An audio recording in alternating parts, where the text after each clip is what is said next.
Salut, une petite vidéo aujourd'hui sur les signes un peu que tu peux croiser quand tu te poses des questions.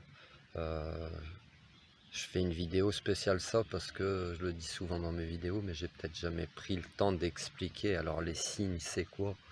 Les signes, c'est quand tu vas te poser des questions, tu peux trouver des plumes par exemple. Donc les plumes ont une symbolique sur internet selon l'espèce que tu trouves, enfin à quelle espèce appartient la plume que tu trouves, selon sa couleur, et selon même différentes cultures, tu auras peut-être différentes significations, mais c'est pas grave, va fouiller sur internet quand t'en trouves une, tu trouveras la signification qui te correspond. Tu peux trouver des pièces de monnaie par exemple, des fois les unes à la suite des autres. C'est un peu comme les plumes qui répondent à des questions que tu te poses pendant tes balades, etc. Tu peux tomber sur beaucoup de choses en forme de cœur, comme les nuages, les cailloux, dans ton café quand tu mets le sucre. Ouais. Donc ils sont sympas, mais on voit plein de plumes en ce moment, plumes de chouette je crois. Et puis tu as aussi les heures miroirs. Voilà, les heures miroirs, les synchronicités avec être là au bon moment avec les bonnes personnes, ou les synchronicités, les, j'appelle ça des séquences de chiffres. Moi. Tu sais, quand tu regardes, c'est un petit peu comme les heures miroirs en fait. Euh, Quand tu regardes des plaques d'immatriculation, des numéros de maison dans la rue, tu sais, des fois tu vas tomber sur 4 chiffres qui se suivent. 4, 4, 4, 4. 8, 8, 8, 8, 8. Tout ça, ça a une signification que tu trouves donc sur internet, sur ton encyclopédie géante, et tu trouves tes réponses. Voilà pour les signes. Les signes ne sont pas toujours forcément matériels non plus.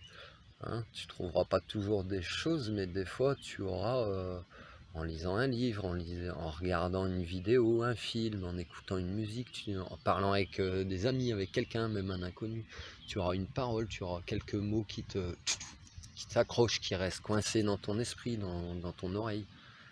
Et ça t'indiquera, les signes c'est ça, ils t'indiquent un peu une marche à suivre, un comportement peut-être des fois à adopter ou à revoir, etc., etc., pour que tu trouves un certain apaisement, un certain alignement, que tu réalignes tes énergies en fonction de tes besoins, de tes attentes, et ce que tu veux, ce que tu ne veux plus.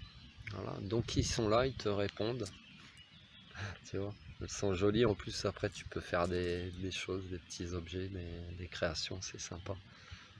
D'autres signes aussi que tu peux avoir, c'est par exemple, tu es en pleine forêt en train de te balader et tu vas avoir un contact visuel avec un animal sauvage, tu sais, avec un chevreuil, une biche, un lapin, un sanglier. Bon, attention, sanglier qui te fonce pas dessus.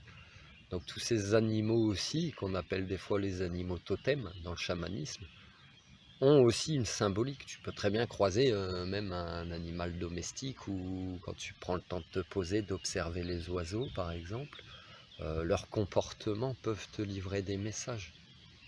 Voilà. Si tous les matins tu trouves de corbeaux en face de ton balcon quand tu prends ton café, ben, pose-toi des questions, ils ont peut-être un truc à te dire. Ou deux pies, tu sais. Donc tous ces animaux que tu peux croiser, c'est pareil, ils ont des messages pour toi. Ils sont souvent de l'ordre de la protection, ces animaux. Tu ne les croises pas pour rien parce que tu les croises peut-être à des endroits inattendus, pas forcément en pleine nature. Regarde, je vais t'expliquer un truc. Moi, j'ai déjà croisé deux chevreuils qui ont traversé devant ma voiture. Je remontais chez l'appartement de la personne chez qui je vis. Et t'es dans une petite ville, il y a un peu de campagne autour, mais t'es quand même dans la ville, quoi. Hallucinant, qu'est-ce qu'ils foutaient là? Et pourtant, ils ont traversé comme ça devant moi. Ces bêtes-là, elles avaient un message pour moi à ce moment-là. Tu comprends?